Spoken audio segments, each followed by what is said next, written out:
Hello there, Lunar Squadron, and welcome back to the channel. Recently, we got an article out of Screen Rant that suggests that Star Wars Jedi Survivor will prove that the prequel trilogy has always been relevant to Star Wars, and this argument got us thinking just about how much prequel content is actually in Jedi Survivor. And if you know Andreas and I, anytime we have an excuse to talk about the prequels, we are going to take advantage of it. And in today's video, we're going to talk about why the prequel content is so important to the gameplay of Jedi Survivor, but also why it is so important to Star Wars as a whole. But before we get into this discussion, if you're new to the channel, we would love to have you as always, and the way to do that is just go down below this video, hit that little subscribe button, the bell notification right on next to it.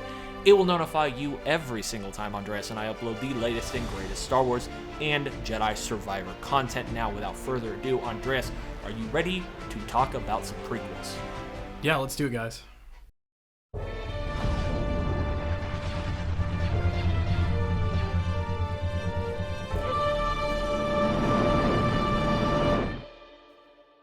Once again, our friends over at Screen Rant, they've done it again with another article about Star Wars Jedi Survivor. This time they're talking about the prequel, so you know that Nick and I are going to be all over this article here, and we think it's going to make for some interesting conversation, just as a conversation starter here. The title of this article is Star Wars Jedi Survivor Will Show the Prequels Always Belonged. Now, just to very quickly summarize the article, this article does point out that there are a lot of prequel elements that are scattered all throughout the trailers that we've seen in Star Wars Jedi Survivor, that Star Wars Jedi Fallen Order tried to implement some prequel elements, but it fell just a little short, and that Star Wars Jedi Survivor is going the extra mile to do a better job of incorporating the prequels, and not just incorporating them, but also legitimizing the prequels in the process by putting them in the time frame of the Age of the Empire, or the original trilogy, whatever you want to call that segment of time in the Star Wars timeline and Skywalker saga. Nick, what are your thoughts on the general themes of this article, that Jedi Survivor is going to legitimize these prequel elements, and that it's going to do a great job of blending them into this project? Yeah, so I agree with a lot of what this article is trying to argue, a lot of the points that are coming from this article about how Jedi Survivor is going to help boost up the prequel trilogy. However, what I don't agree with is the fact that it will legitimize the prequels, because I don't believe that this game needs to do that, because I don't think the prequels need to be legitimized. I think they're legitimized on their own. However, I do think Jedi Survivor is going to accomplish something completely different in regards to the prequels, and that is really blending the two trilogies together, unlike any other projects have really been able to do up this point. Now, of course, we do have the animated series that have attempted to bridge that gap between the prequels and the originals, but we've never had a AAA title that will be in the hands of millions upon millions of people, a AAA Star Wars title, really be able to accomplish this feat. And I think that is something that Jedi Survivor is going to be able to do, because I think it's something that is important to the prequels and to the originals, just because of the nature of the films and the way they were made, because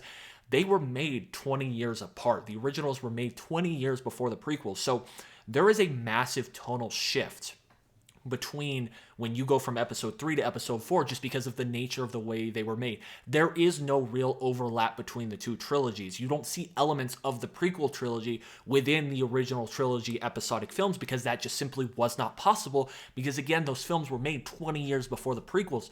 There was really no way you could do that, outside of some, George has done some edits to the films over the years to kind of add some elements in through his digital side of things, but there was no way to blend these two trilogies together in film.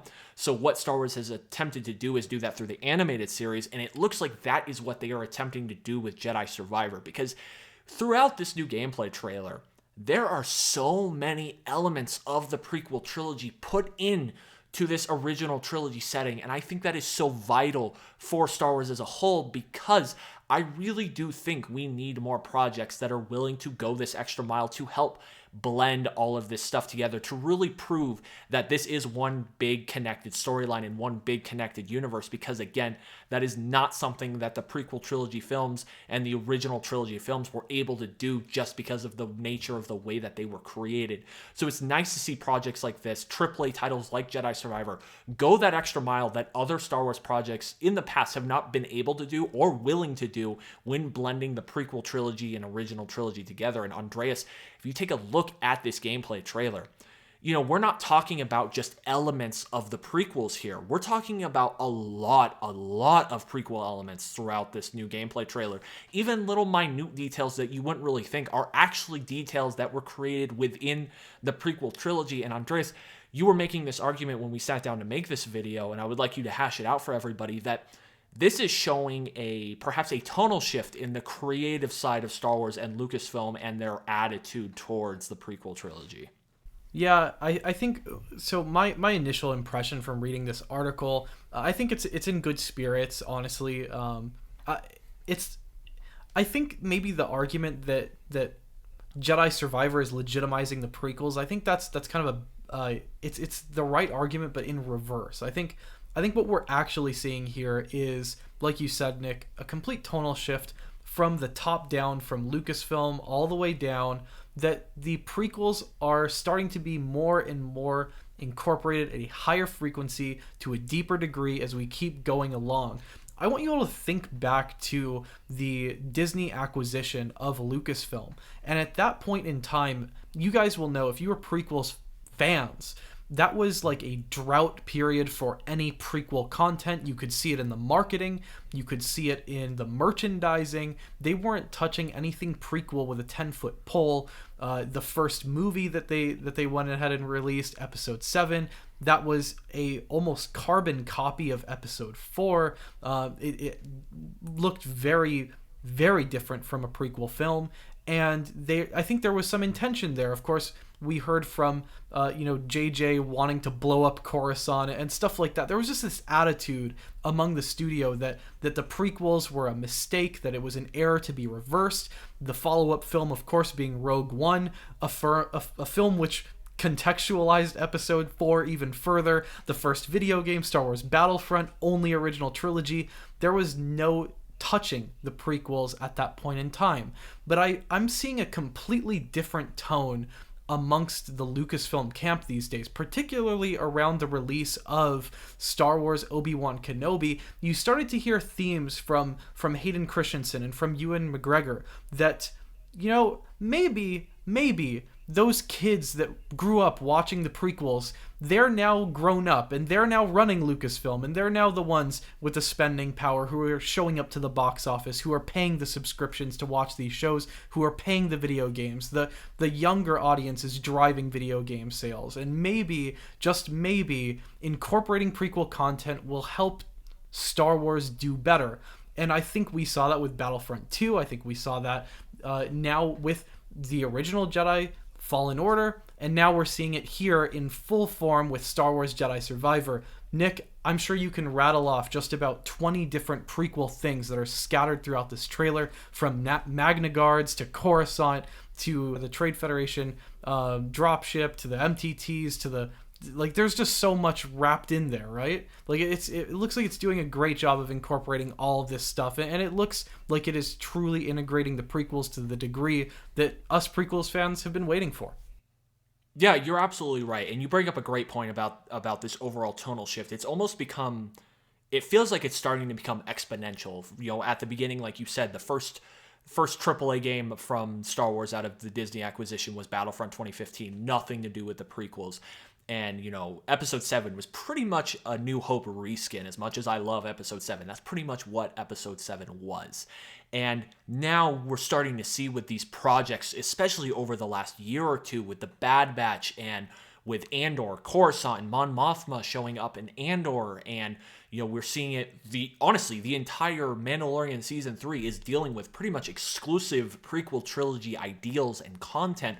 We're seeing a lot more prequel era stuff enter into Star Wars once again, and I think that is because people are realizing, the creative minds are realizing over at Lucasfilm that the prequels are loved.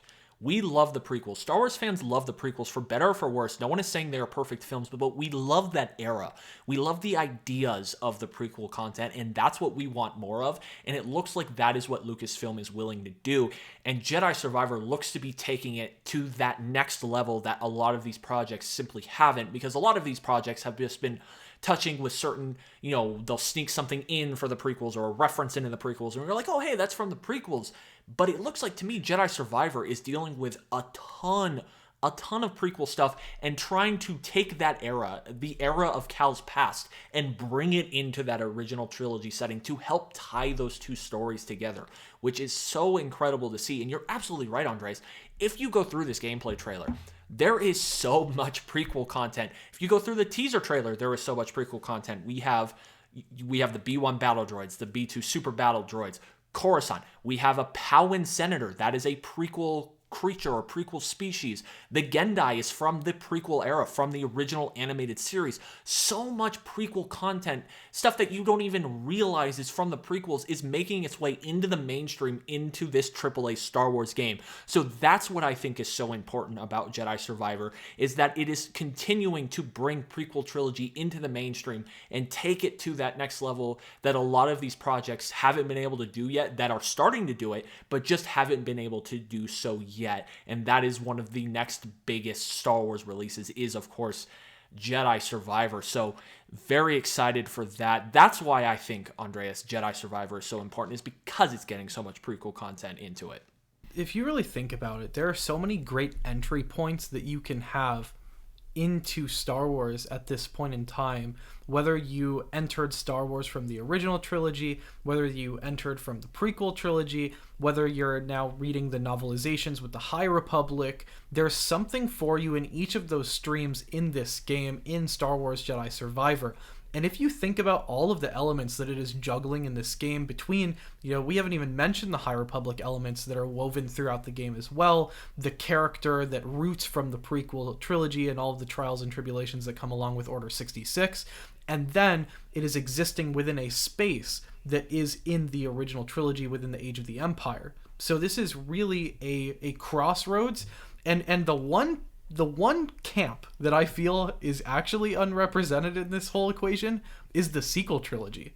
And I'm kind of wondering, we've seen Disney start to avoid the sequel trilogy, if anything.